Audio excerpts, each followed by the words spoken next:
Hello, I'm Charlie Brown with Baker-Welman Brown Insurance. Baker-Welman Brown is a family-owned insurance broker with more than 85 years of experience helping individuals navigate the ins and outs of Medicare.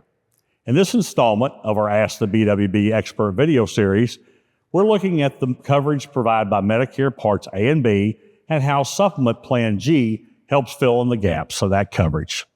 So, as we mentioned in a previous video, Part A is inpatient hospital coverage, meaning it's going to cover you if you spend the night in the hospital. Now, looking at the chart, we see what Medicare pays out based on different hospital stays. So if you're in the hospital for, say, up to 60 days, original Medicare will cover everything but the Part A deductible, which is highlighted on this chart.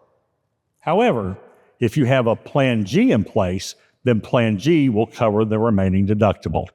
So ultimately, you pay zero for the hospital stay up to 60 days. Now, after 60 days, Medicare has a daily coinsurance amount. So for the next 30 days, the current amount per day that you would have to pay out of pocket is highlighted on the chart. And beyond that, there's a third out-of-pocket expense shown. So without the supplement plan, that would be your out-of-pocket cost. Now, with the plan, all additional deductibles are covered, so you would pay zero out-of-pocket. Also, with Plan G supplement in place, you are 100% covered for all eligible Medicare expenses for up to 365 days in the hospital. Now, once you leave the hospital, Medicare does not cover long-term care, but it does cover certain types of skilled nursing facility care, specifically for rehabilitation. So if you've been in the hospital for at least 3 days and then moved to a skilled facility for rehabilitation, Medicare will cover up to 100 days of that rehabilitation. The first 20 days are covered at 100% by Part A, so the supplement doesn't have to pay anything. The next 80 days, however, have a per-day cost share shown in this chart. Again, with a Plan G in place, it would cover that, and you would have zero out-of-pocket expenses. Just as something to keep in mind, neither Medicare nor the supplement will cover anything beyond 100 days.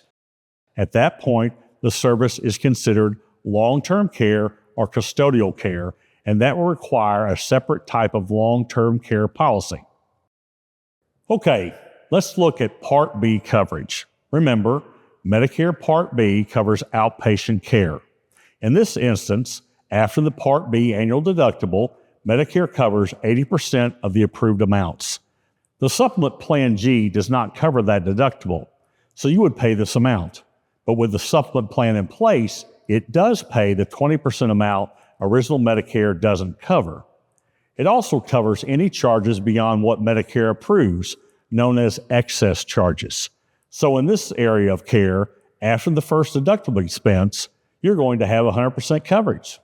Now here is one additional feature or perk that can be found from having a Supplement Plan G in place.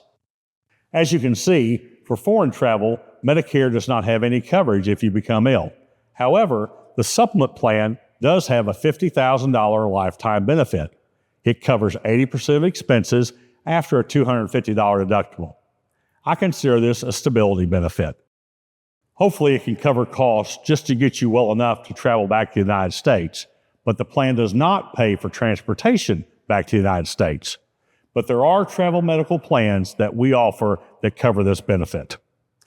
Finally, you will see that neither original Medicare nor the supplement plan cover any type of at-home recovery costs for things, like someone hired to help with bathing, dressing, or daily living activities.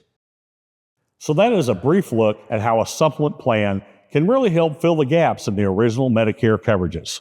As always, if you have questions or need assistance with your Medicare decisions, you can always feel free to reach out to us at Baker-Welman Brown or visit our website at bwbins.com. Thanks, and we look forward to talking to you soon.